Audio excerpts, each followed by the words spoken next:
got to be somewhere. You know, people don't just disappear. It almost feels like he's been abducted by an alien, because one minute I can see him on camera and I can see him on a stretch which vehicles are driving past him. He's the 23-year-old who vanished exactly half a year ago.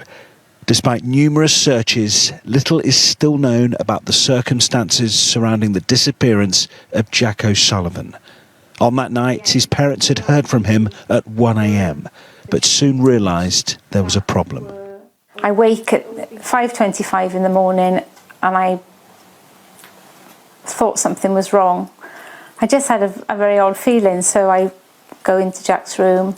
His bed is unslept in, and from that point I just went into a bit of a panic, because so unlike Jack, you know, he never stayed out before. After a night out in Bristol at the start of March, Jack messaged his parents at 1 a.m, telling them he planned to get a taxi. The last confirmed sighting of Jack is over 2 hours later in the area of Brunel Lock Way in the city.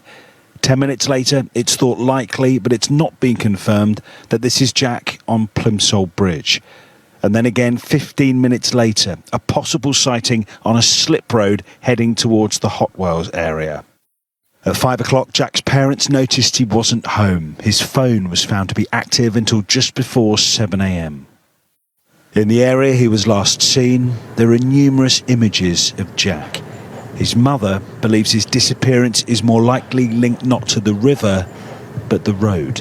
Whether knowingly or unknowingly, he's got into a car that he thought was a taxi, or potentially was a taxi, but then has dropped him somewhere else, and then he's wandered into an odd location or in some form of danger. I'm not sure.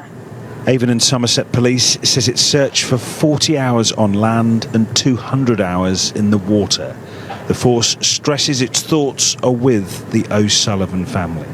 But it's very hard to have conversations with the police because they'll only speak to us via email. Our communication is quite poor. And we just want to know very basic things like, could you please tell us where you've searched? And then we can use the resources that we're being offered to search in other places. And how do you stay hopeful after 6 months? You know, I just need an answer. And I have to have hope, because if I didn't, that would be letting him down. So what gets me up and out every day is the fact that I just need to keep going.